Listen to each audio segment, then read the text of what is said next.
Янко Ярамов от отбора на Лазур Свети Влас. 5-1 крайен резултат, победихте. Как видяхте матча? Матча беше много добър, с много добро темпо, без смяна бяхме. Наложи се да играем по-прибрано и победихме.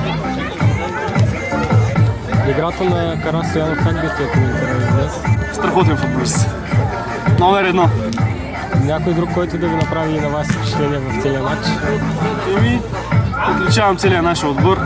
Всички играхме на 100%. Раздавахте се. Да. Имаш ли грубости в матча? Но това са нормални работи, част от играта. Контузии след матча? Не. Какво да очакваме от следващия двубой? Страхотни моменти, хубава игра и това е. За публиката нещо? За публиката, страхотна публика. Добре, ще има ли така приятни отигравания и финтове?